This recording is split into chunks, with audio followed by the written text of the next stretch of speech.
friends, please be seated. We are ready to start our final part of today's event of the 2022 Athens Security Forum. And because I know that all of us are rather struggling to keep focus after a very full day of excellent discussions and exchange of views on very topical, hot, I might say, topics. We'll start, and the final panel is equally interesting, I would say intriguing. The new geopolitics of Eastern Mediterranean. It's quite, if you like, large in order to allow our participants to indulge themselves with their ideas and their views. And we have a first-rate panel. People who have both academic and policy-making experience, people that are opinion leaders in their respective countries. And we will conduct our discussion in English. And straight away, I will it's a great privilege and honor to welcome Professor Nabil Fahmy, Foreign Ministry of Foreign Affairs of Egypt, and Dean Emeritus of the American University of Cairo, one of the most emblematic academic institutions in Eastern Mediterranean. Sir, the floor is yours. Thank you very much. Let me start by thanking you and thank the organizers for inviting me to this event. I've been following some of the discussions, and I completely agree with you. They've been extremely interesting. I was a bit taken by the general topic, which was Ukraine, NATO, and Greece. But then, of course, this session on the Eastern Mediterranean, I said I was taken because having been in government for 35 years, I was always annoyed when foreigners told me what to do. And given Ukraine, NATO, and Greece, I just found myself to be none of the above and wasn't sure that it was appropriate for me. That being said, I've been careful in the past, except for the superpowers, because they've tended to take actions that affect our rights and responsibilities. And they've also tended to tell us what to do. So I tried to reciprocate a bit to make it useful. I'm going to try to be straightforward, to the point, and focus on where I think I can add to this marvelous discussion. Let me, at the outset, say something, and I will repeat it as I go on later. I do not accept any justification. This is unequivocal for the occupation of territory by force. No exceptions, no justifications. I've said this back home here in Egypt, and I've said this with many of my friends, including, frankly, my Russian friends. Now, that being said, I look at the Ukraine issue, and I will jump into the East Mediterranean, see it as the symptom of the problem rather than the problem itself. What I mean by here is the international order is going through a perfect storm. The two premises in the past were there were basically two poles and an line in the middle. And the two poles worked on the basis of a balance of power and spheres of influence.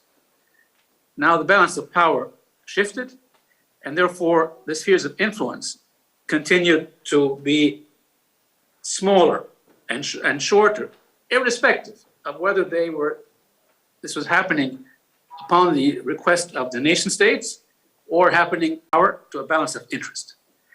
And let me add here back in 2014, the very beginning of the year, President Putin told me personally, I have been treated disrespectfully, and I will gain my respect.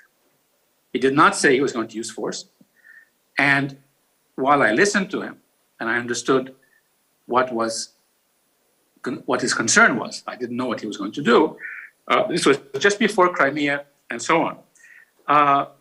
But again, it's a function of what the two poles were used to dealing with each other with.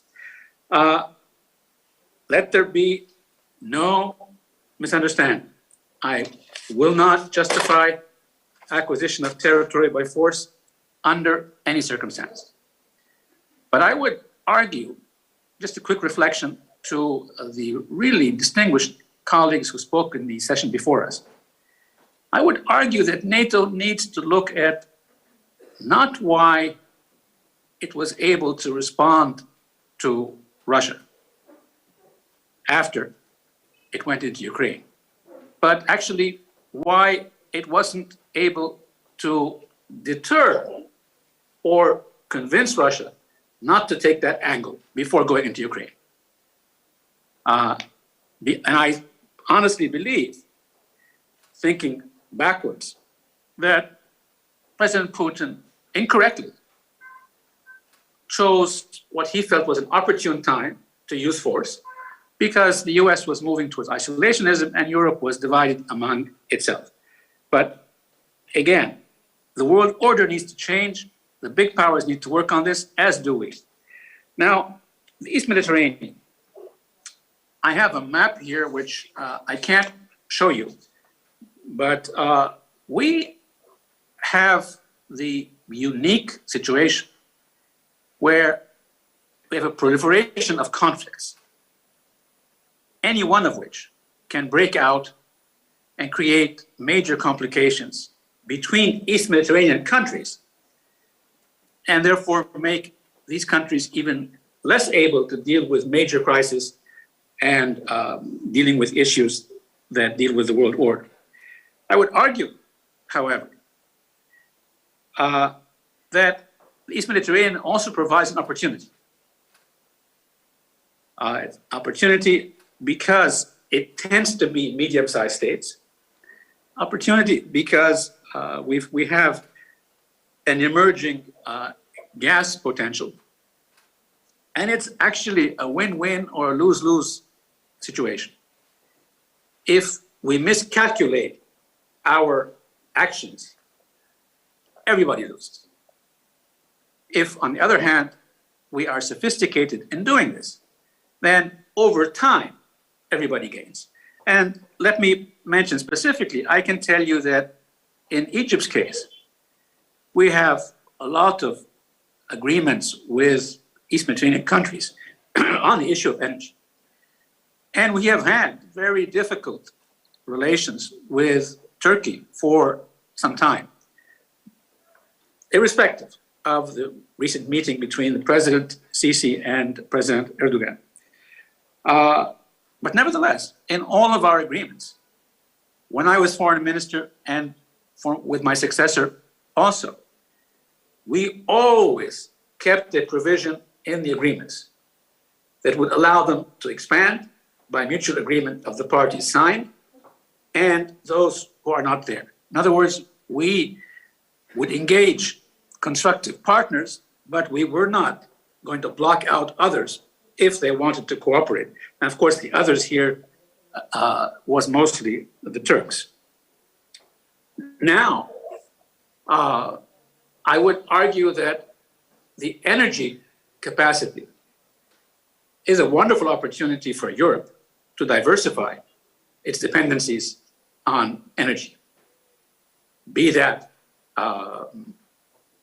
your traditional energy sources, or be that new and sustainable energy sources. And I would also argue that there is now an increased capacity to create a hydrogen corridor in the East Mediterranean, which would be beneficial to everyone involved here. Now, that being said, as I said, we have a proliferation of conflicts. The Arab-Israeli conflict is just one.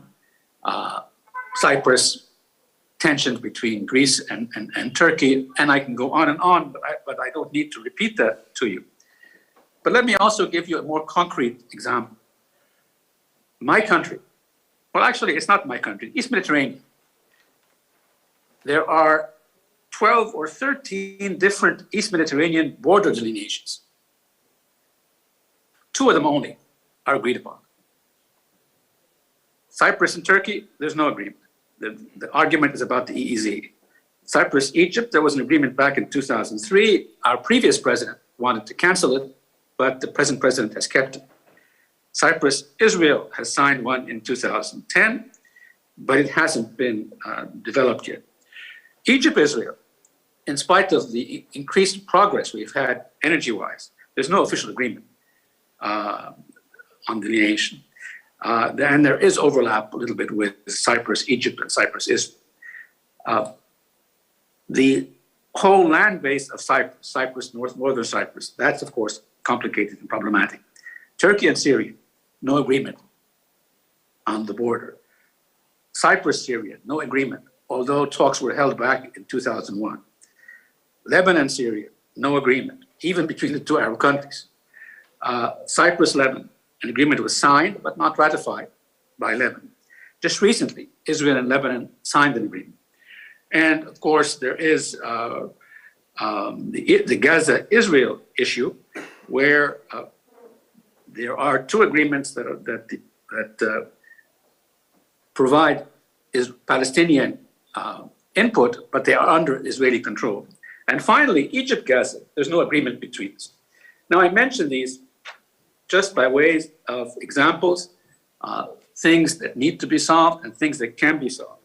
And I actually think that countries like my own and Greece in particular, but also others, I think we have a mutual interest in trying to develop a context for incremental cooperation.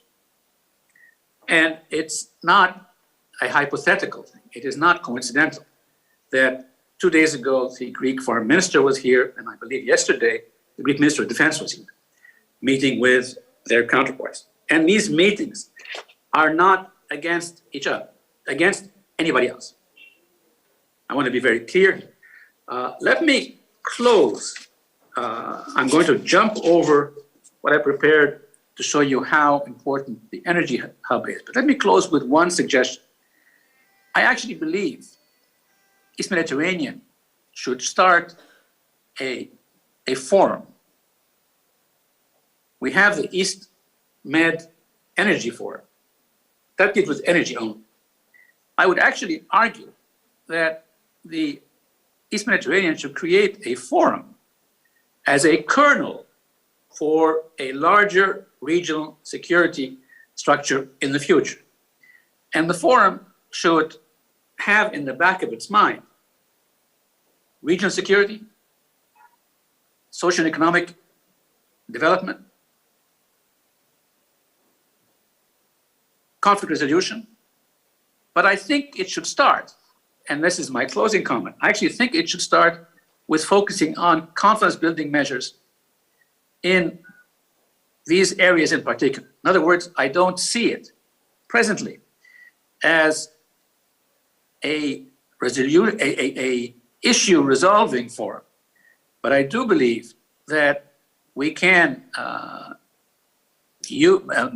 begin by engaging in what measures can we take to create a better context for politicians to discuss solving their problems or what areas of cooperation exist between us despite the conflict resolution issues. And I make this point, and I will close with it,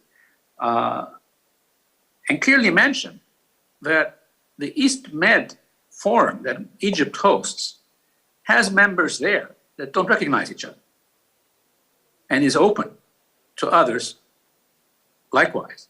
So I don't want to change the East Med Energy Forum, but I do believe there are formats to create forums that don't impinge on political sensitivities, but that would be helpful to look at confidence building measures. Thank you very much.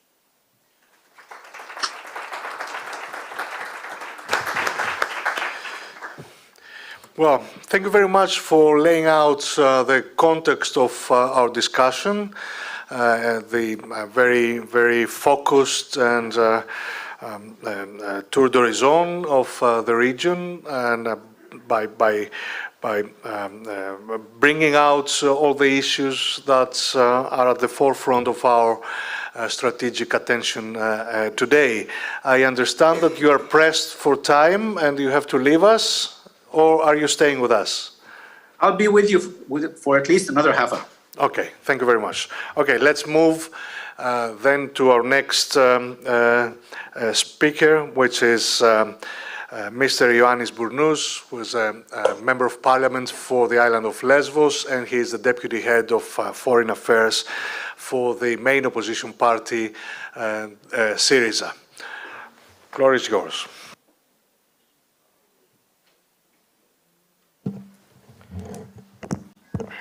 First of all, allow me to thank the organizers for the invitation. In this panel, I'm replacing Professor Sia Anagnostopoulou, who couldn't make it. But in any case, it's a very good opportunity to share ideas with top experts. Although the panel is lacking women, I should comment. So talking about the geopolitics of Eastern Mediterranean, I really cannot remember the Eastern Mediterranean without tensions or wars. The Cyprus question, the Palestinian question, the Lebanese civil war, Arab-Israeli wars, later American wars in the Middle East, the Arab uprisings, the war in Syria. Two recent developments have introduced new dimensions changing the dynamics in our region. The first one is the discoveries of hydrocarbon deposits that seem to extend all across the region. Huge population movements and refugee crises caused by the destabilization of a number of countries neighboring the region. We all understand that hydrocarbons could be a boon for countries like ours, with very fragile economies, high unemployment or immigration of their population, public debt, lack of competitiveness, and investments. But we know that hydrocarbons are all too often a source of risks and tensions, as well as military conflicts. What is certain is that they are rearranging and redefining interests and concerns, the foreign and security policy of everyone. It is also certain that the region is affected by new destabilization in neighboring regions. The war in Ukraine, Putin's revisionism, the tensions in the Caucasus, the new balance that seems to be forming in the zone between Russia and the Middle East, as well as the new energy situation. Does anyone believe that the sanctions against Russia will be lifted soon? That the energy embargo on Russian hydrocarbons will end soon? 80% of Russian gas exports went to Europe. We do not yet know whether in the long run this market will be entirely lost to Russia or just a part of it. But it is rather certain that there's no return to the previous situation, where energy imports was seen as a means of building trust with Russia and bringing it closer to the political and economic structure of Europe. No major country in Europe will allow itself again to become dependent on Russian energy. Even with a full restoration of relations, prior history will influence decisions. That is how we move in a renewed interest in the hydrocarbons of the Eastern Mediterranean, an interest that I predict will be more permanent. In the Eastern Mediterranean, there are large countries and smaller countries. Countries with varied international influence, with militaries powerful or not so powerful.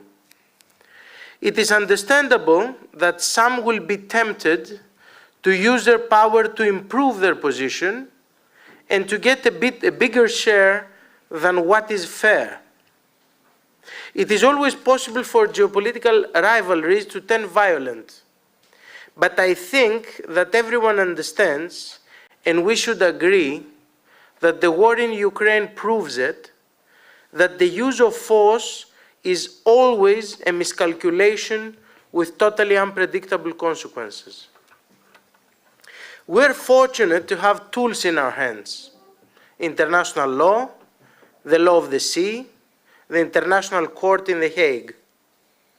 These can provide a fair solution to all regional disputes. After all, news of the Israel-Lebanon agreement was some of the best news in a long time. The EU and the US must play a constructive role, especially the European Union, that is and will be the main destination for both migration flows and regional hydrocarbons. Europe's prosperity and stability is connected to the prosperity and stability of our region. I think that the European Union's shift towards a policy of strategic autonomy will soon translate into a more active presence in the region and into constructive initiatives of cooperation and conflict resolution. An Eastern Mediterranean conference under the auspices of the European Union, with the participation of all countries in the region, could provide the solutions we want. The agenda should include the settlement of maritime zones, security, environmental externalities resulting from hydrocarbon extracting, and migration flows. On the latter, it is our obligation to work for a humane management of refugee flows that must involve the EU as a whole. Our countries are transit countries. The destination countries are in the prosperous Northern Europe. Greece, as a member of the European Union and a transit country, must fight for a European collective management of migration and asylum applications, with mandatory solidarity between member states and fair, proportional responsibility sharing. All our countries together must push for this. They cannot be punished for their geographical position or become vast refugee prisons at the borders of the European Union. In other words, and to sum up, we need to get along with each other first, leaving domestic electoral agendas, revisionisms, constant threats and provocative rhetoric on the side, and start to think of ourselves as a geopolitical entity of global importance, built on cooperation and fairness. There is room for all, and there's a future of prosperity for all. Thank you very much.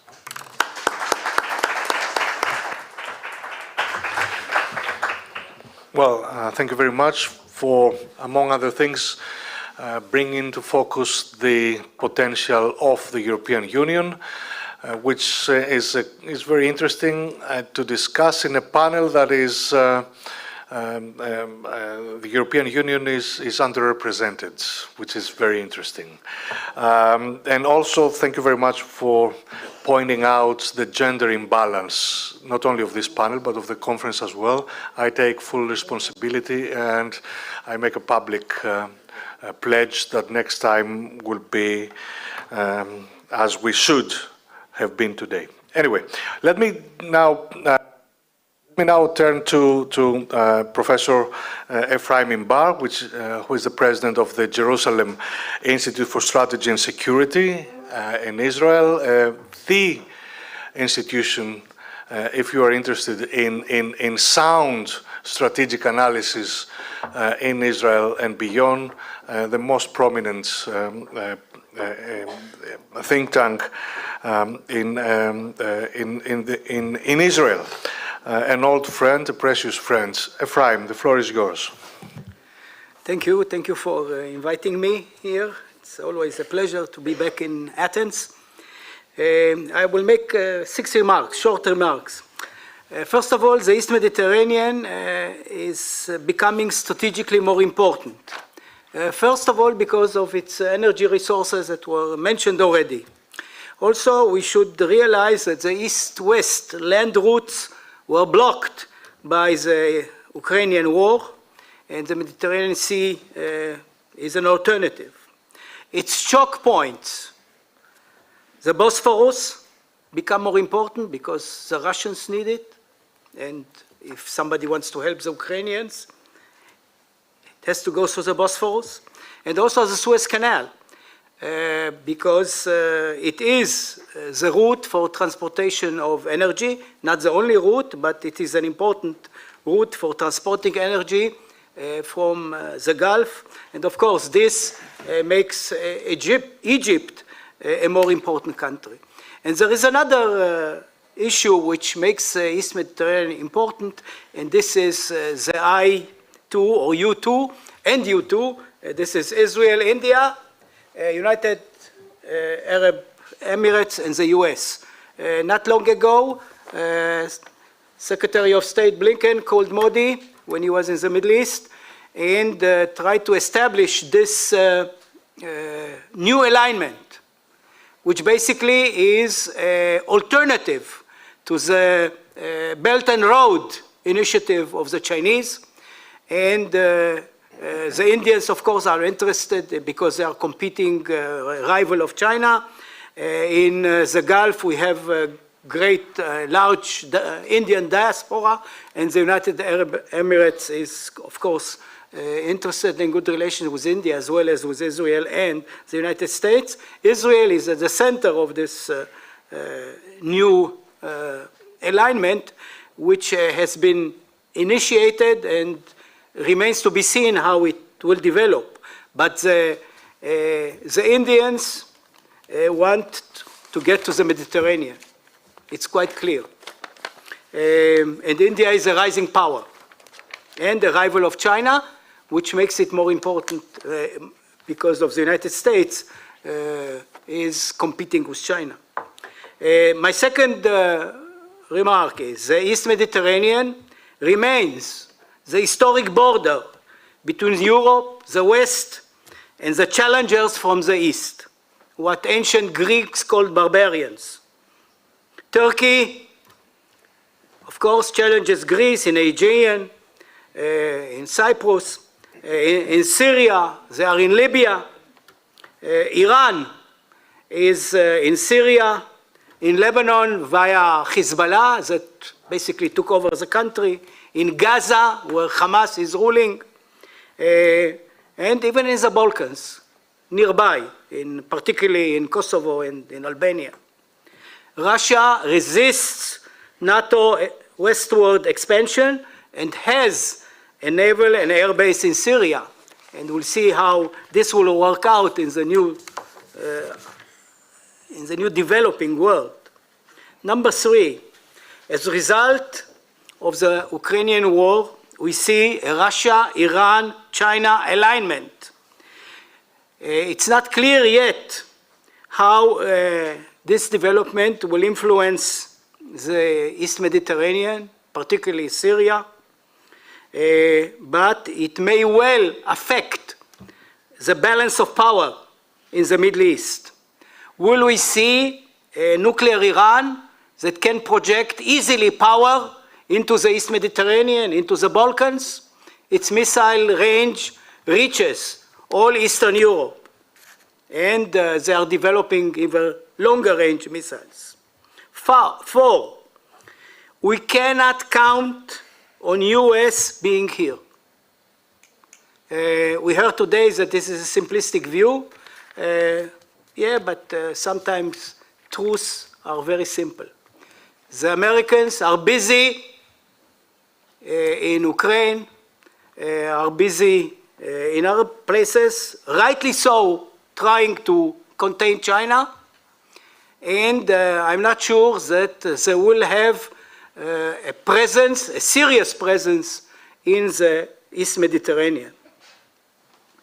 And even if they have a presence, we should always question their determination to act forcefully.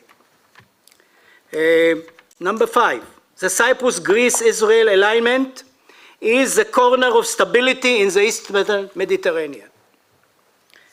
We definitely need to try to bring in Egypt, a very important country on the littoral of the East Mediterranean, particularly since Egypt will become probably the address of the energy resources in East Mediterranean to be transferred into LNG and then go to Europe or anywhere in the world. And this is a reality already several years. It is a fruitful cooperation between those states, and this democratic alignment is very important for the stability in this region. 6, above all countries interested in stability should adopt realpolitik lenses and not engage in liberal dreams. We should relate definitely greater importance to military force. And if we do not adopt self-reliance, meaning the ability to defend ourselves by ourselves and not rely on allies, even if they are formal allies, will be in trouble. I will end with that. Thank you. Well, dear Ephraim, thank you very much for a geopolitical analysis of the strictest of meanings and the global perspective that you brought into the Eastern Mediterranean discussion. Again, now let me turn to another very old friend and colleague, Professor Mustafa Aydin, President of the International Relations Council of Turkey. And we are not old. You are. All friends. And also former rector of Kadir Has University and a professor of international politics at Kadir Has, where I had the privilege to spend almost a decade. Mustafa. Thank you, Kostas. I also have 6 points, but I'm not as competent as Ephraim, so I'll take longer to express myself. I can edit you. Yeah, you can. After I finish, you edit my speech. The title of the panel is New Geopolitics of the Eastern Mediterranean. I've been talking, one of my talking points for a number of years now, that Eastern Mediterranean is not a theater of operation, a single theater of operation. And the Black Sea is not a separate theater of operation. We have now a one single united theater of operation since 2015. Black Sea and the Eastern Mediterranean has joined because of Russian forces in Syria, which were supported and operated from the Black Sea naval bases in Sevastopol. So this is long before the latest escalation in Ukraine-Russia war. And I say latest escalation because it seems that people are mistaking that the war just started in Ukraine. The war in Ukraine started in 2014. This is only the last stage now we are seeing, right? 2014, Russia attacked Ukrainian territory of Crimea and annexed it illegally. Although not many countries recognize that annexation, nobody really vehemently objected it. Right? Let's accept neither the European countries nor the NATO countries, including Turkey, did anything to stop Russia or push back Russia in Crimea. Of course, we didn't recognize the annexation, but, well, that's what it is. But let's accept that Eastern Mediterranean and the Black Sea has long been a new geopolitical unit of analysis from an academic perspective. And Russia now has a couple of, well, at least 3 important bases in Syria, alongside small bases, but a naval base in Tartus, air base in Latakia, Hamamain, another one in Al-Shayat, and another one in Tias, and several smaller ones. And also, before also, this is the largest ever presence of Russian forces in the Eastern Mediterranean ever in history. This is the first time, I think, I don't know, not many people tell this in Turkey, but I keep telling it. This is the first time that we are having a Russian neighbor in our south. Right? We used to have Russian neighbor in the north for centuries, but for the first time now, Turkey is sandwiched between Russian forces. It's not only Turkey. Russia also has important forces in Libya, as in terms of Wagner Group, but also some other Russians, advisors and etc., some bases there, and especially controlling the energy areas in Libya. So they are bracketing Eastern Mediterranean or redefining the Eastern Mediterranean. Eastern Mediterranean used to be during the Cold War period when people talk about Eastern Mediterranean, they usually talk about Cyprus. Eastern Mediterranean was where Cyprus was located. Not anymore. Now the Eastern Mediterranean runs from Syria to Libya. And I think it covers both countries also, so that's length of Syria too. So let's think in this wider term. My second point is there is a diminished and diminishing cohesion of NATO in the Eastern Mediterranean. Only real problem in the Eastern Mediterranean during the good old days of the Cold War was Greek-Turkish competition and rivalry or conflict or whatever you like to call it. But it was kept under control by the looming American presence and American Sixth Fleet in the region. But Americans are not as much interested at the moment to broker Greece and Turkey. Germans are much more interested, but they are not as efficient as the Americans used to be. So this is, the cohesion of NATO in the Eastern Mediterranean is diminished not because of the Turkish-Greek rivalry, because we are used to it anyway, but now we have increasing rivalry between Turkey and France, another NATO country, not only in traditional Eastern Mediterranean, but in Libya, in Sahel as well, and in Syria. France are very unhappy about the Turkish position and activities in Syria as well, as much as going to say that NATO isn't brain dead because Turkish activities in Syria. Okay. So this is undermining NATO's ability to be more active in the Eastern Mediterranean. The third point is there has been, and I hope we are coming towards the end of it, but there has been emergence of regional axis of competition and rivalry in the region. My friend Ephraim described Greece-Cyprus-Israeli connection as a guarantee of stability in the region. Well, maybe from Israel, corner of stability. Well, from the Turkish perspective, obviously this is not it's a corner of instability, obviously. So it's a matter of perception, right? It depends on where you are looking. But obviously there has been this axis being created, and it was, again, this axis groups of countries, let's define them, let's not say axis, it's an ugly word. Let's say group of friends of countries, but they've been active, again, from Syria to Libya, and different issues, and not only the energy aspect. Although energy was the case, that brought a number of countries together in the ISMET Energy Forum, etc., but it's not only about energy, right? It's everything from Syria to Libya. Fourth, on top of all this, there has been bilateral disputes in the region. We are all familiar, we are in Greece, of course, I'm a Turkish citizen, so we are all familiar with Turkish-Greek dispute in the Aegean, used to be, but now in the Eastern Mediterranean, right? We get used to dealing with Turkish-Greek problems in the Aegean. And the two countries had tremendous experience to deal with that issue.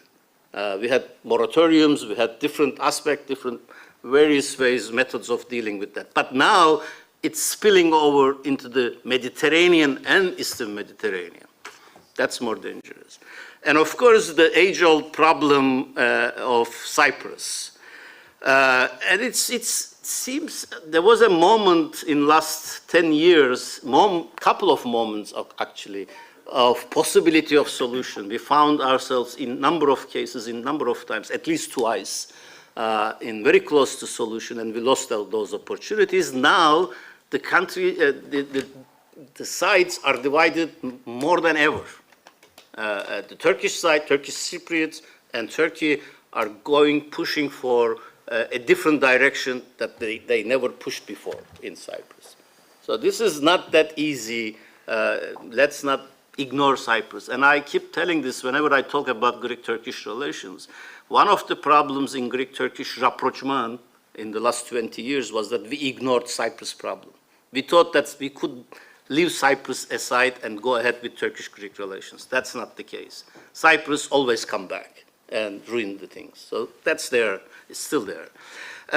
Turkish-Egyptian rivalry, the Ambassador Fahmy, I think, has left us, but we had talked this before with him in different mediums. It goes beyond energy issue, obviously. It was personal, very personal between two presidents, but it was about also how they imagined their country's future and how they imagined the political places for their own countries. But also it was more about the economic and influence from Syria to Libya again, right? Who would be more influential in Libya, who would be more influential in Syria, and of course in the Eastern Mediterranean. Fifth, there is an energy dimension and refugee dimension. We already heard this. These are new layers of competition and confrontation. People were very optimistic about the energy in the Eastern Mediterranean in the early days when the energy discoveries were. I was never, I think by nature I'm never optimistic, but I was never optimistic for the energy in the region founding the peace. Because I watched, during the 1990s, I watched very closely what happened in the Caspian Basin and how that competition between Turkey and Russia created rivalries and problems. And I knew instinctively, I thought instinctively that energy in the Eastern Mediterranean would not be financing peace, but would be bringing more conflict. And it didn't bring conflict, but it brought tension. That's for sure.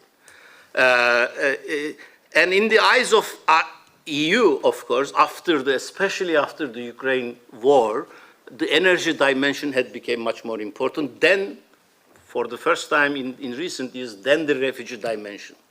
People are not talking about the refugees anymore, except Turks and Greeks, attacking each other, treating the refugees badly. But forget about that. Think about 3-4 years ago, how hot this refugee issue was. We sort of handled that quite well, I believe. You got paid. We got paid, yes. When I say we, I meant Greeks and Turks, but nevertheless.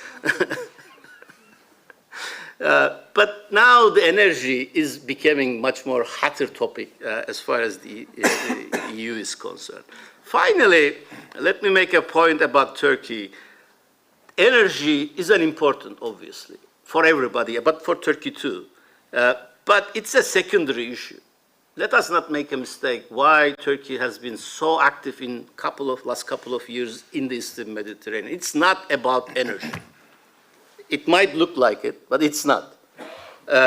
For Turkey, I think Syria is the survival issue. So I'll give you kind of a list of priorities. Syria is the survival issue because it touches the Kurds. It touches the Turkish domestic politics, it touches Turkish borders, everything. So it's the survival issue.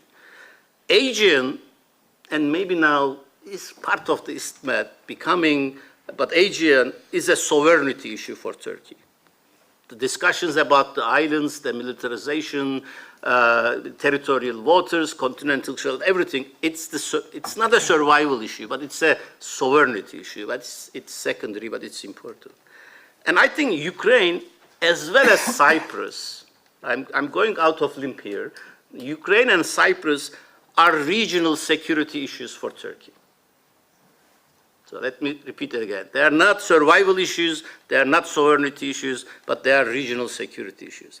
Energy is an economic security. It's even down the list. So we have to keep this kind of a list when we are analyzing what Turkey is doing and why it's doing. Turkish response to the regional developments was what I would call 3D.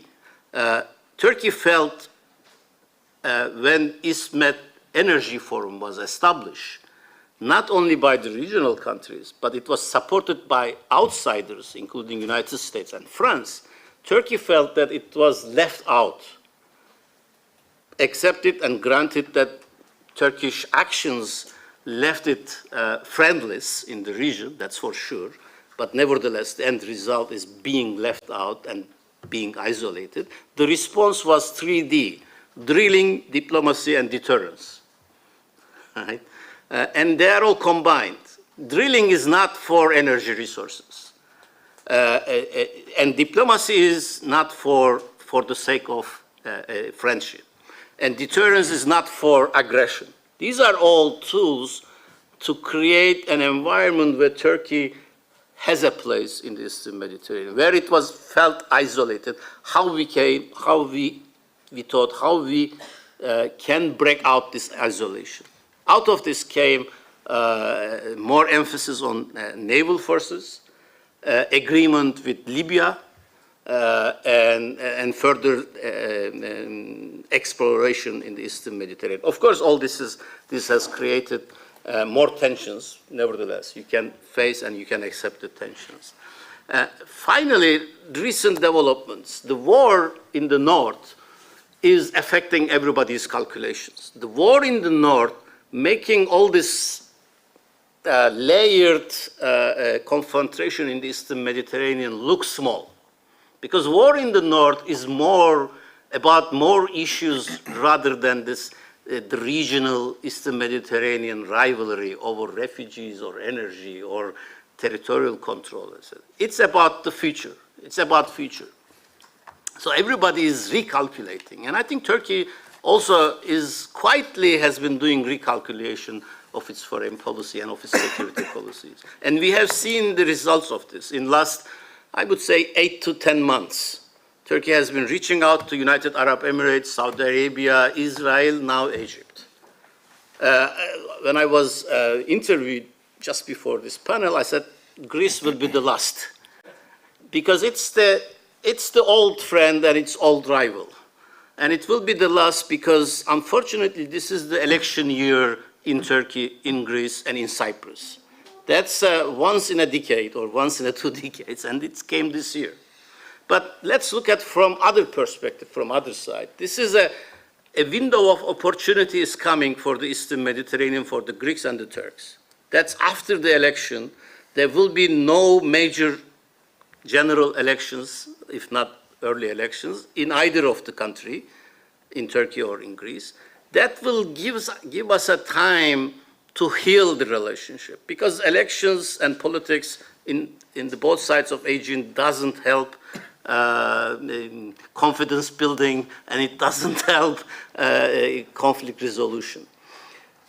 I'll finish with a positive note. With this window of opportunity, I'll support with Ambassador Fahmy's idea, because I've been also circulating this idea of economic cooperation initiative. He called it ISMET Forum. I'm using example of Black Sea, BSEC, Black Sea Economic Cooperation Organization. It was initiative at first. This is an idea we've been keep talking about. Another Greek friend of mine, Dimitris Triamtafoulou, we've been old hands, let's say, on the Black Sea issues. So this is an idea. Why don't we recreate or try to establish similar something at Eastern Mediterranean BSEC, Eastern Mediterranean Economic Cooperation Initiative? It will be the ultimate confidence-building forum that Ambassador Fahmy was arguing. And I think recent Israeli-Lebanon agreement on energy development and the limitation, even if they didn't agree on how to solve their conflict, is a great example for Greeks and Turks in the Aegean Sea, and also I think for the Cyprus, for the Cypriots and the Eastern Mediterranean. If we can use it, well, we'll see. Thank you.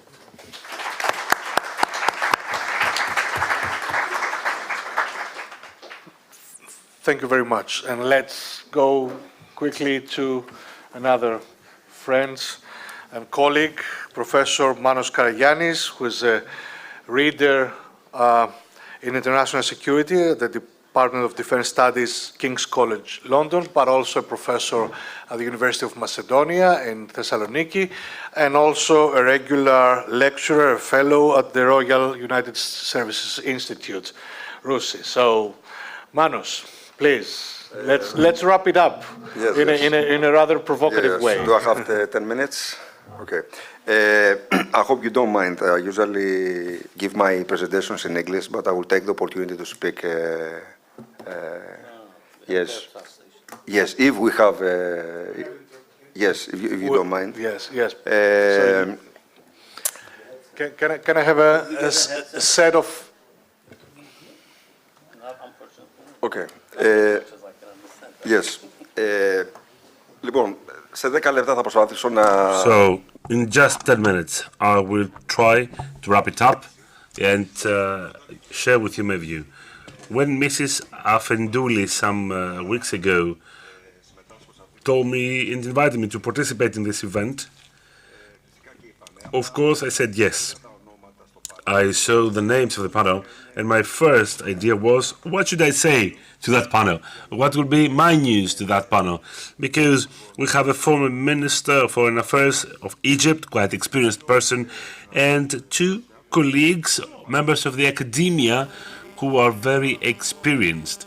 And then I monitor them closely for many, many years. Since some years separated, I monitor them since I was a student. I know their views. The easiest thing for me would be to talk about the Greek-Turkish relationships, talk about energy, but these have been uttered many, many times. I will try to be innovative. In just 8 minutes, don't look at me like that.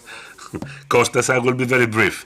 And let me skip the demand of geopolitics. Let me open a new debate, the debate on geoculture. This does not mean that I do not adopt the main principles of the realistic theory. If you know me personally, you know that I'm a hard fan of this view, but I wanted to impress you. Let us talk about geoculture. It's a notion that we don't use that much in international relationships. In Greece, nobody dares to touch upon culture and religion, but many times I wondered, why is there so much intensity? Why is there so big hatred in the Middle East and Southeastern Mediterranean? This is the reality. The reality is that this is a very difficult area. We have fragmented or destroyed states, Libya, Syria. We have a failed state, which is Lebanon. We also have wars, of course, in the area or close to the area, like Yemen. Of course, we also have a continuous militarization of the area. As we speak, there is a race of maritime weaponry and equipment. So things are really bad. There are not many good news to talk about on Southeastern Mediterranean. I would be naive to come here to you and tell you that Southeastern Mediterranean, when it comes to energy, can become a North Sea, where the Dutch collaborate with the Brits, the people in Denmark collaborate with their neighboring countries. We cannot have that in Southeastern Mediterranean. So I will not go into that. Let me touch upon geoculture. Let me also focus on the factor of religion. The previous year we saw a non-state entity, the Islamic State, which not only was a turmoil and led to a turmoil in the area, there was a non-state entity behaving in an uncontrolled way, in a way that got red-handed, not us, because we know the area, we know the neighborhood, but it took red-handed the Russians, the Americans, and the Europeans. I wonder, is it accurate to say that religion has been instrumentalized in Southeastern Mediterranean and in the Middle East. We must not fool ourselves and say that clashes or the different tensions are not related to religion. I believe that we are towards another direction due to political correctness, and we don't want to speak about religion, which is false. What is the cruel reality? There is Islamophobia, there is anti-Christianism and anti-Semitism, and out there are many powers, many forces, state and non-state entities that in reality they have done what? They have instrumentalized religion. They have started using religion at a strategic level to provoke and to cause pain, clashes, wars. So what can we do? We can use religion, that is, the religious factor, in a positive way. And there are countries and forces that can make it happen, starting from Egypt. I will not start from Greece. I will start from Egypt. Egypt is a country that is considered to be a pillar in the region, the most important Muslim country, and Arab, both Arab and Muslim. It's not Indonesia with the biggest population. I'm talking about Egypt, historically, culturally, in terms of education. Egypt may play such a role if it wishes to. You will never listen to myself talking about democracy. I will not talk about human rights either. I will talk about religious cooperation, dialogue, and mutual understanding. Egypt is such a country. If it wishes so, a country that has a big Christian minority, it might play such a role. Israel might also play that role. Israel is a country which has many different Jewish communities, not only one Jewish community, there are many Jewish communities. It's not just the Ashkenazi and the Sephardites that we all know. This is about something else. There are the Orthodox, the other forms of Jews, there are Christians, there are Muslims that have been included in the Israeli society. I'm not talking about Gaza, I'm talking about 20% of Israel, mainly northern Israel, that are Muslim Israeli people. There is the secular part. Now, Cyprus may play this role as well. But Cyprus, when you go to both parts of Cyprus, and I'm saying so because I served in Cyprus, I am not a guy who is naive. I served my military service there. Not everything is peaceful, I know, but you see in Cyprus that there are churches, you see the synagogues, you see the mosques, you see the Alawites tradition there. And, of course, there is Greece. Greece can also play that role. It is a Christian country, but it is a country with a very important Muslim community, very important for the Balkan region. There is an increasing number of Muslims, of migrants, who become citizens. We see them participating in demonstrations. They can participate in the Greek society. Apart from our monasteries, apart from our churches, we have many Ottoman mosques, which are monuments. So we must look at things in a bit different way. You know why? Because there's no other choice. There is no other choice for us.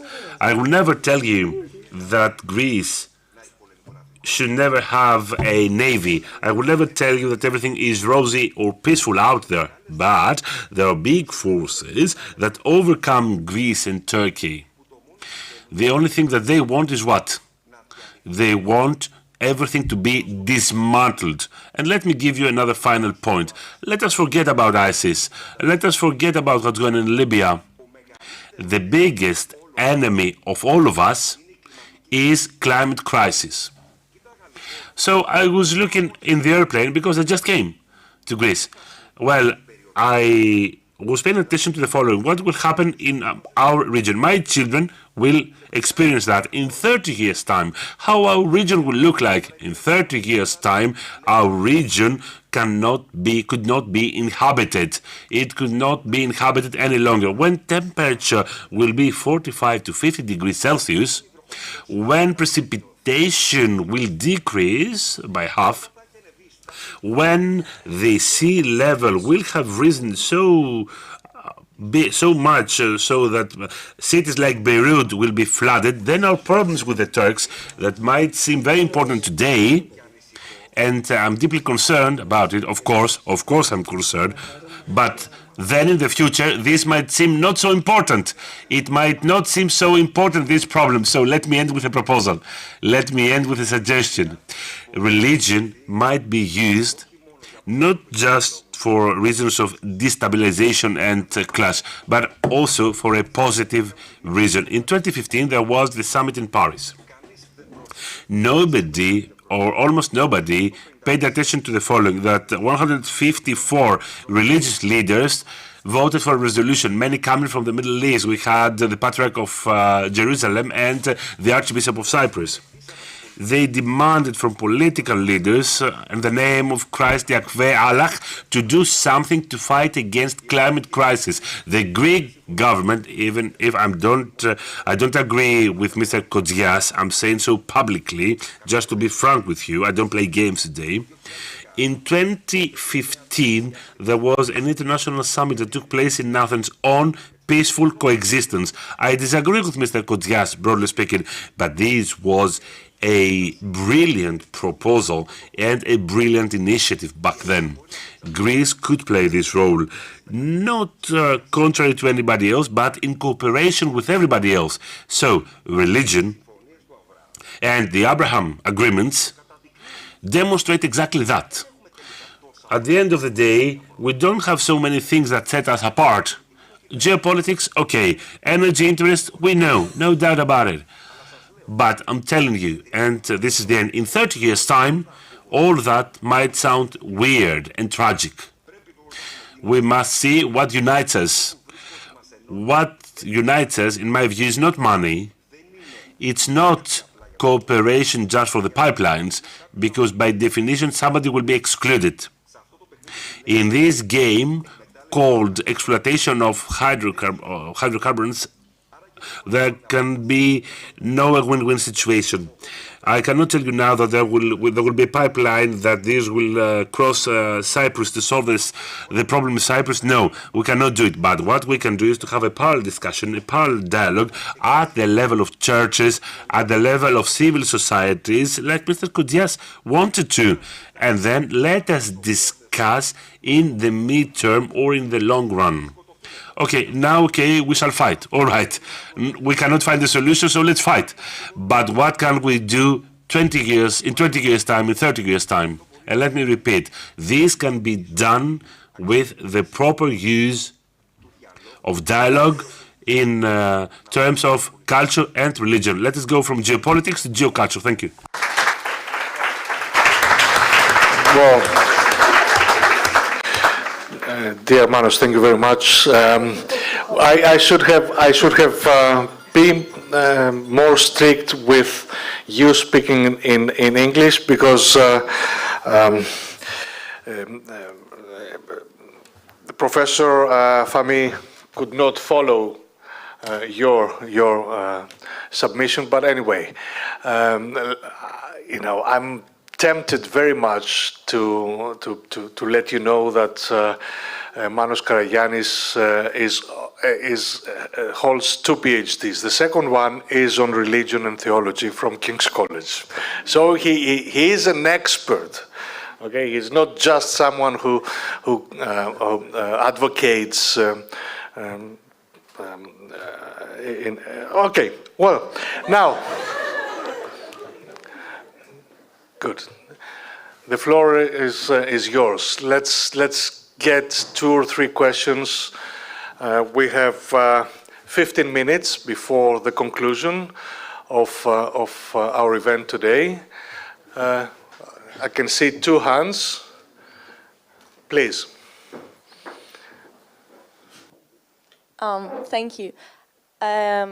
Νομίζω την πρώτη ερώτηση πρέπει να την κάνω στα ελληνικά, γιατί δεν ξέρω πώς να την εκφράσω στα αγγλικά. Address the first question in Greek. I'd rather address it in Greek. And my question is addressed to Mr. Karagiannis. I will be very brief. Do you believe that the intervention of the church, of the religious authorities would blur the distinction between state and church. Μισό λεπτό να ακούσουμε και την άλλη ερώτηση.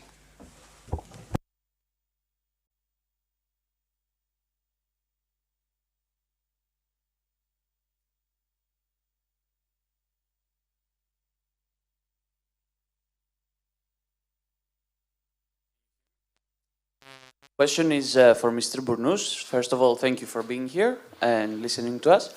My question has to do about some votes that were cast yesterday in the European Parliament regarding both the Turkish-Libyan memorandum and Russia being characterized as a sponsor state, terror sponsor state, sorry. And my question would be for you to clarify, because I feel that there have been some misunderstandings about your party's position in both of these issues. So I'd like, a clarification just for the record. Thank you. Okay, let me be courteous to our Egyptian friends, and let me ask him whether he has a comment to offer on what has been said following your talk, before I give the floor to the rest of the panel. Please, go on. Thank you. Thank you, Chairman. Thank you very much for that. I apologize. I can't comment on the last speaker, but it's okay. These things happen. My comment to you, frankly, and I think strangely enough, when you have a panel of 5 people, we seem, at least 4 of them, to agree with each other. The East Mediterranean has huge opportunities and huge potential problems. It all really depends on how we decide to deal with them. I think it's more about geopolitics than anything else. But I also, having the bruises of 35 years in diplomacy, I would caution against trying to take big steps and then facing problems. I'd much more focus on confidence-building measures, incremental steps, not only on economic development, include economic development, but not only that. I don't think we can ignore dealing with the conflicts political conflicts in the region. That would be a misnomer. We've tried that before in the 90s with the Middle East, and we ended up stopping. But my last comment is basically, again, thank you for having me with you, and I enjoyed the event. My next appointment is late, so I will be with you until you finish. Thank you ever so much. Mr. Bournous. Okay. So, our party's position concerning the war in Ukraine is ambiguous if you're dependent on information from government-friendly media. That's the only case that it's ambiguous.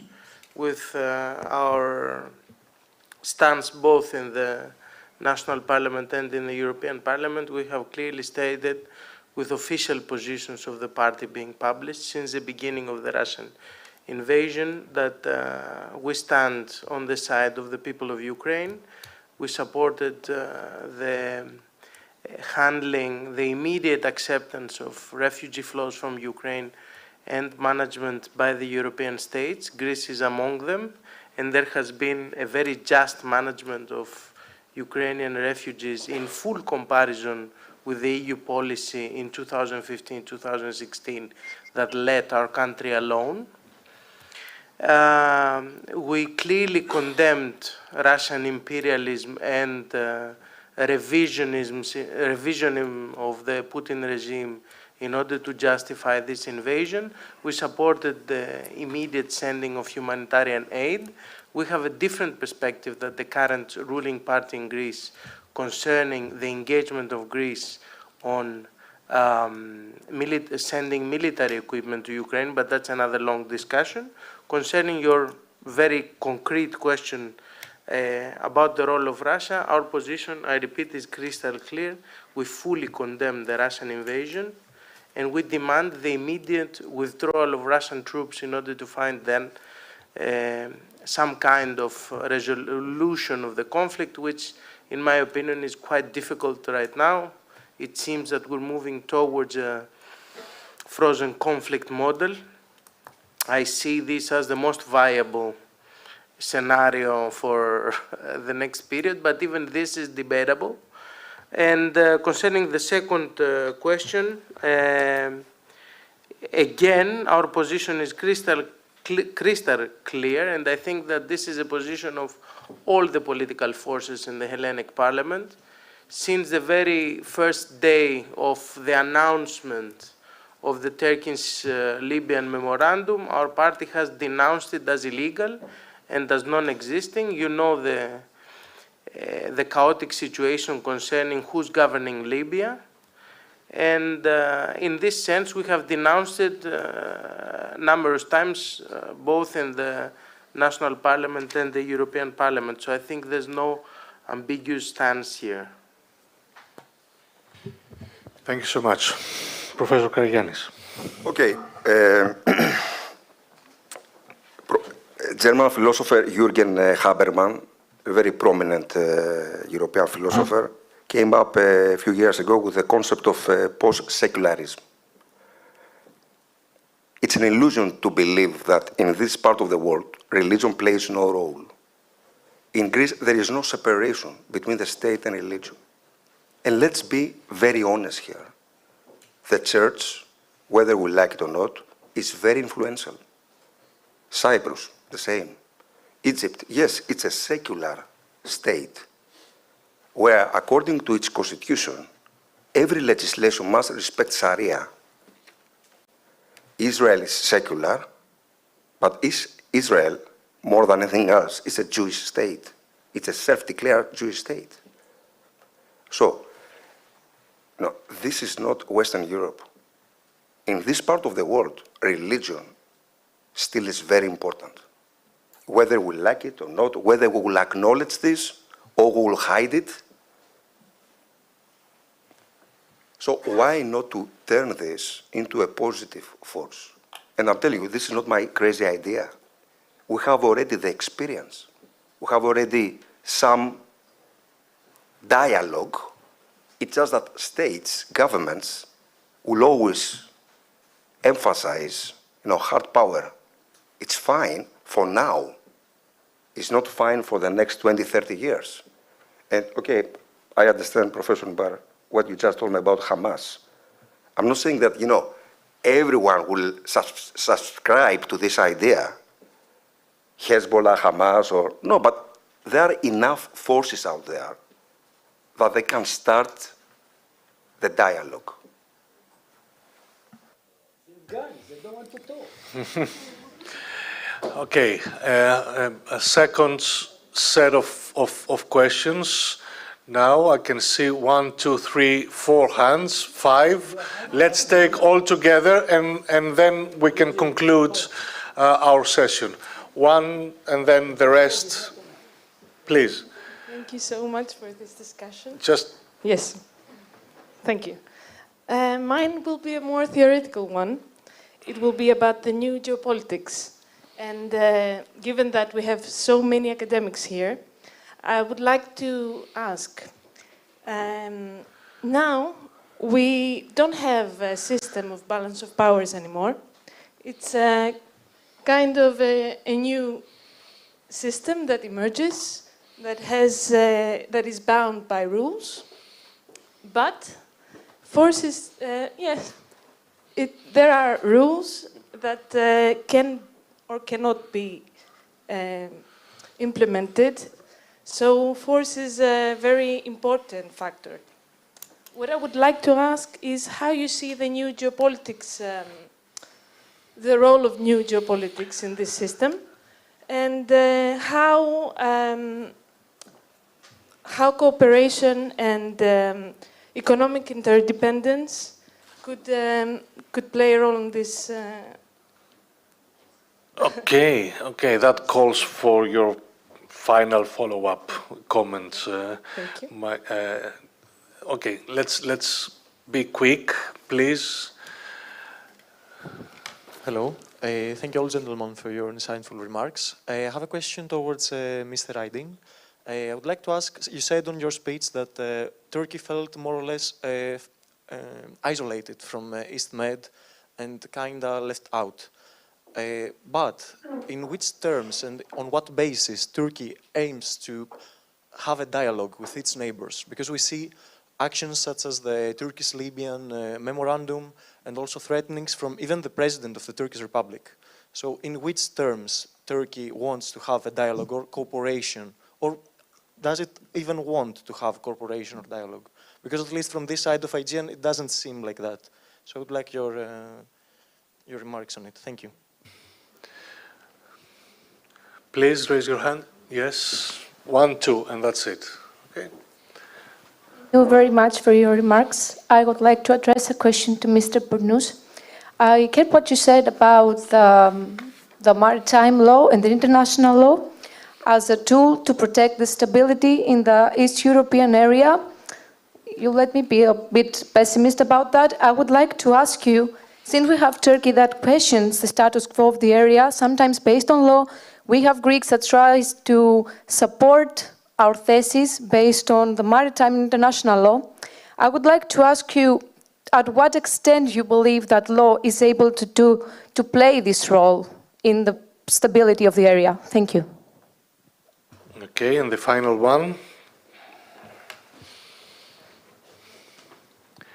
First, I would like to address a question to Mr. Karagiannis, who is apparently concerned with the climate crisis, his opinion on the COP27 conference in Egypt, and to Mr. Inbar on the threat of terrorist organizations around the world and how much of a threat they pose in the world. Okay. Well, who's going to kick off our final phase? Mr. Bournouz. Okay. In the panel debates I participate, they tell me that I am the blunt one, but today I tried to be kind and gentle in my intervention. But fortunately, my co-speakers were far more blunt than me, and I enjoyed it really. So I would like to thank the organizers once again for giving me the opportunity to... That's the whole point, isn't it? To exchange views with experts and also with students. I think this is very valuable. I will focus on the last question about law, the power of law. I don't come from a legal studies background, but my impression is that the level of effectiveness of the law and conflict resolution today depends on whether the side that supports a resolution through the rules is proactive and has a coherent strategy. And vis-a-vis Greek-Turkish relations, what we advocate for is a proactive stance with a coherent strategy behind it. What does it mean? That it's not enough to denounce Turkish actions or rhetoric in international organizations? Yes. Last week I was in a delegation of the Greek Parliament in the COSAC, in the Interparliamentary Assembly for European Affairs of the 27 national parliaments. We tried to add the sentence of 3 lines having to do with the denouncement of all revisionisms. But this didn't pass. This didn't pass in a European assembly, in a European Union assembly. This very small addition didn't pass in the final text. So you need to be very proactive in trying to drag Turkey, if you want my very blunt opinion, to a strategy of abandoning the current rhetoric and the current tactic and dragging them on the table. And if you want to drag them on the table, you need to have a very specific proposal and way to propose towards the resolution of conflict. That's why we insist on the possibility of dragging with initiatives Turkey into a discussion about the possibility of signing a common paper and going to The Hague. If you just denounce the opponent, you're not achieving anything. It is obvious within the framework of the European Union itself today. You need to have a coherent strategy pointing somewhere. That's why we're talking about going together to The Hague for the continental shelf and the exclusive economic zones issue.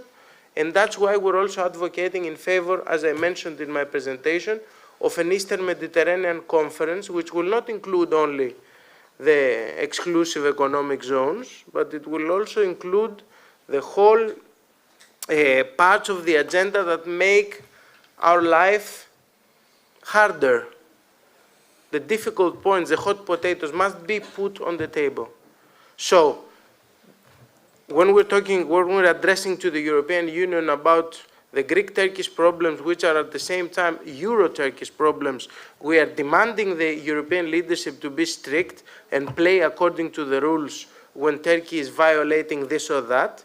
But at the same time, with being strict and asking for possibility of sanctions or a very strict denouncements, etc., you need to have a proactive agenda of keeping the door of dialogue open in order to try at least to bring things in a better position. And I still hold the hope that was reaffirmed by Professor Aydin's speech, that maybe this window of opportunity maybe can become visible after the triple elections next year. Thank you. Thank you very much. Ephraim, Professor Imbar. I think that the nature of the international system has not changed.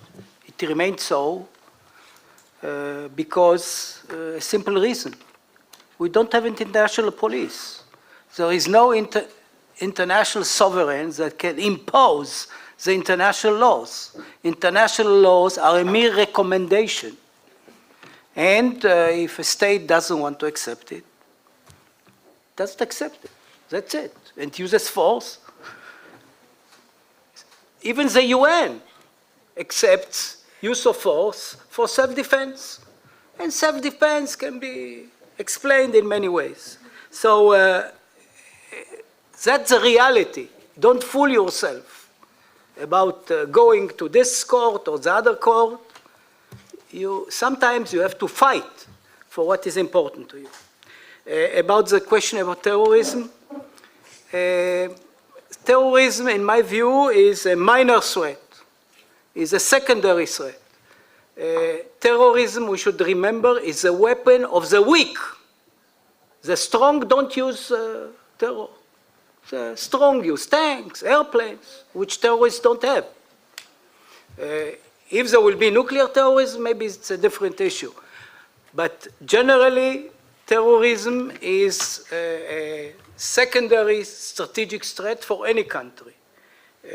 At my institute, I do not encourage any one of my researchers to do work on terrorism. We deal with the most important issue. And I want to make a remark. It's the whole day I heard your moral indignation at what the Russians have done in Ukraine, and which I found quite intriguing, because I sense and I see a lack of consistency. The Russians grabbed pieces of Georgia. What did the West do? Nothing. When they grabbed Ukraine, what did the West do? Crimea, yes. What did they do? Nothing. So what is the learning curve of a leader like Putin? And I'm not defending him. I'm not a fellow Russian. Our country is receiving many immigrants from those two countries. We have tried to have a good relations with Putin because he's our neighbor, not only your neighbor. So we have to be careful. And nobody talks about the lack of caution on part of the Ukrainian leadership. You have such a big bear next to you. You should be careful. When you go into a zoo, if you put your hand into the tiger's place, you may lose your hand. Listen, Russia is not the priests, let's say, Pace Vobisco. Let's face it, Russia is a different animal.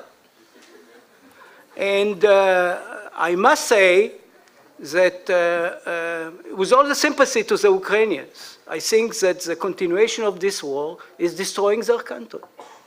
And if they don't start negotiating, it will be worse. And by the way, any negotiation will bring about an agreement that will be at the expense of the territorial contiguity, territorial integrity of Ukraine. Nobody envisions in the West any agreement that Ukraine will receive back all what it claims. It's not in the cards. So I think that you should keep your moral indignation in perspective and try to be more realistic in what can be achieved in order to prevent the bleeding of the Ukrainian people. Thank you.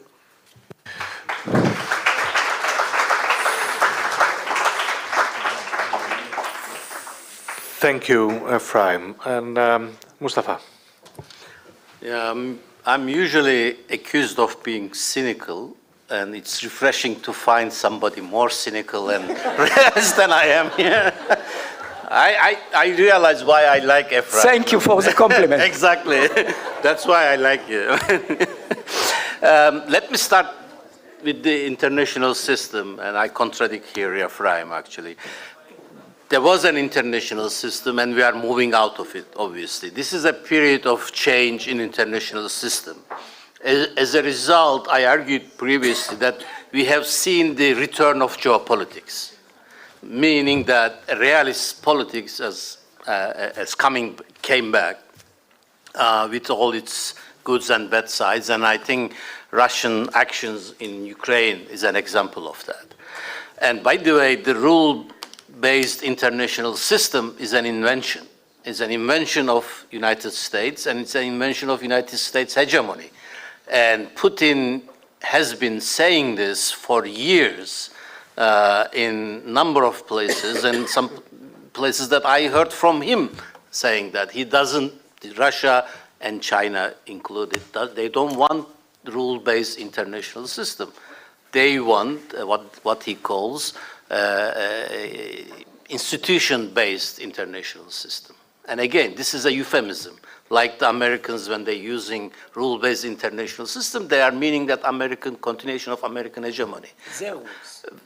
When Russia is using institution-based international system, they mean 1945, because that's the place when they were at their highest at their power. You know, one of the 5 powers in the United Nations Security Council. That's what they want to continue. So both countries want their own national interests to continue. The lesser countries like ours, smaller ones, we have to get by because the international system at the moment is not certain. And it induces the countries, for example, Turkey also. Let me connect that to Turkey to the second question. From the perspective of the Turkish leaders in recent years, they have seen an opportunity in this system-changing environment. They saw an opportunity for Turkey to be more influential in its neighborhood, right? And they tried to implement that. Whether they were successful or not, I leave it to your determination. But on what base and terms Turkey wants to have a dialogue? Well, it's obviously, it's based, I hope, it's based on reality and realism, and I hope it's based on mutual interest with the countries that Turkey hasn't have a dialogue. With some countries, I'm sure it will go ahead. With some others, it won't, obviously. But nobody forces anybody either to conflict with each other or have a dialogue with each other. It's how the countries and the leaders read the international environment. I think Turkish leaders have seen the signs on the wall that they need to have a dialogue with its neighbors. the sign on the wall was saying that we are isolated and we have to get out of this isolation. Remember, it's 10 years ago, in, let's say, 2011, 2012, or 2013, there was a moment when Turkey was having very close relationship with everybody around the neighborhood, right? We were being a go-between between Israelis and Syrians, between different Palestinian groups, between Iran and the West. And see how successful it was. Well, maybe or maybe not. It was. I think it was. I think it was. I think it was. Until it wasn't. The realities is important. You have to be in tandem with the realities of international politics. Otherwise, you get punished. And finally, let me say something again controversial. But don't listen to your politicians. The current company excluded here, obviously. Mr. Burnous has been tremendously exemplary today. But, take a grain of salt. I have been critical of politicians, very critical of politicians, both in Turkey and Greece. The last time I was here, about 10 days ago, I think, I'm a co-coordinator of Greek-Turkish Forum. And in that number of meetings we had, I'm not going to say who we met and what we talked, but I got a confirmation that I suspected, I knew from other resources, that Turkey and Greece came to signing a deal, not solution of the problems, but signing a deal very close in 2003-04 and 2010, twice, very close signing. So that means that actually, was ready to sign. That's what I've been told by the Greeks. Right? So that means that actually the solution is there. Right? Politicians, diplomats, negotiators, they know the solution. They are not signing it because of political reasons on both countries. I'm not assigning blame, who didn't sign and what etc. But I assign the blame to politicians on both sides. The solution is there, everybody knows it, and I know it. And don't trust the politicians when they say that they want to solve these problems going to the international court. Politicians do not trust international court, neither Greek nor Turkish politicians. I'll just leave you with the point that Greece, when it was signing UNCLOS, had 3 reservations. Those 3 reservations is about 3 problems that Greece has with Turkey in the Aegean. So we cannot go to the international court for territorial waters. We cannot go to the court for the demilitarization issue. Right? We cannot go to the court for airspace issue, because Greece has reservations. You cannot take these issues to the international court. For Greece, you can take it only continental shelf. Well, that's the easiest problem to solve. If we can solve territorial waters, the continental shelf will continue to it. It's very easy. But don't think that law would solve all your problems. In order to go to the international court, the 2 countries have to sit down and agree on the terms and sign a memorandum of understanding how they are going to go to the courts and which laws are going to apply. If the 2 countries agree on this, well, the solution is already there. There is nothing left. The politicians will go to the court to assign the blame to the court for concessions, because there has to be a concession for the solution. And nobody wants to have a concession, either in Turkey or in Greece, because concession is a bad word in Turkish and Greek politics. Okay. Well, Manos. It crossed my mind to switch my answer and address Greek-Turkish relations, but I will not do it. Okay, about Don't worry, I'll do it. Yeah, the COP27 conference. Okay, so the timing was really bad. due to the war in Ukraine. Okay, and it's not easy here to convince some countries like India, Pakistan that they have to do more because there is a sense of injustice there. Okay, so one very positive development was the creation of the loss and damage fund for very poor countries. Okay, so wealthy countries have committed themselves to support this transition period. Egypt, symbolically speaking, was really important because it's a country that cannot survive without the Nile River. And we know that Egypt has too many environmental problems. So overall, I think it was a positive development, but you know, there is more space for improvement there. So again, the timing was really bad. I mean, now we have to explore oil and gas to survive because of what happened in Ukraine. We have to open up again nuclear plants because renewables are not there. But still, I think it's a positive development. And one important thing to remember, and Kofi Annan, the former UN Secretary once mentioned that, global warming and the climate change is one of those problems without passports. So there is no other way to do it. There is no other way to do it. And this is a positive. Well, thank you so much, Manus. And that brings us to my concluding remarks for the whole thing. Remember, I kept telling members of the audience that this would be the most entertaining panel, and I was right. So it's good that you stood your ground and stayed here. We had an ambitious agenda for this very fair. Entertainment you should pay. No.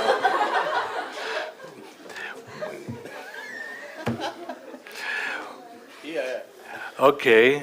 Well, as I said,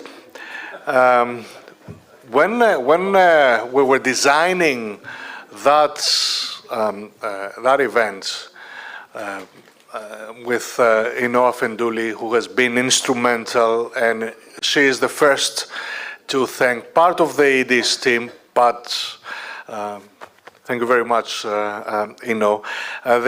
We thought that the agenda would be ambitious, but life proved that our guests repeatedly hit the bullseye with their comments and their talks and their presentations. So we are extremely happy that this thing was a success. Let me just say that what is the major point of the major conclusion, at least in my understanding, it's and the implication for the transatlantic community, for NATO and for the EU, is that we have a much larger region in geopolitical terms to deal with. Gone are the days of where we could compartmentalize and we could deal with the Gulf independent of the rest of the Middle East, or we could deal with Northern Africa, or we could deal with the traditional Arab-Israeli conflict and then the Aegean. I think what we have is the geopolitical unification of a region that begins at Maghreb and goes to Afghanistan, and from Ukraine and Caucasus to the Horn of Africa. And this is not because we see it that way, but it's because of strategies that actors have been implementing. So, for example, Egypt's geopolitical gaze spans the region. Turkish activism reshaping the reality and the perception of Turkey's position in the region. Israel's security concerns are more than ever entangled with a wider regional, even global balance of power. And Greece's geopolitical coming of age, for the wrong reasons, I'm afraid, in many ways, has been changing the strategic landscape. So we are dealing with a new geopolitical animal in energy, cultural, and thanks, Manos, for reminding us that Huntington has always been, he remains relevant, which is not a good thing, but anyway, that's life.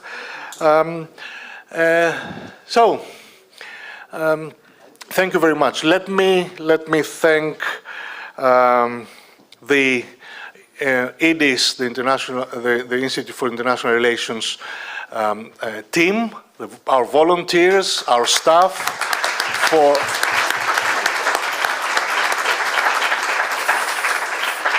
for its truly exceptional job, Maria Deca and Popilina for orchestrating the whole thing with INO. Let me thank the Department of Defense for letting us have a small contingent of officers. Happy to be, let's hope next time the whole school of national defense. And of course, let me remind everybody and express my gratitude to our supporters.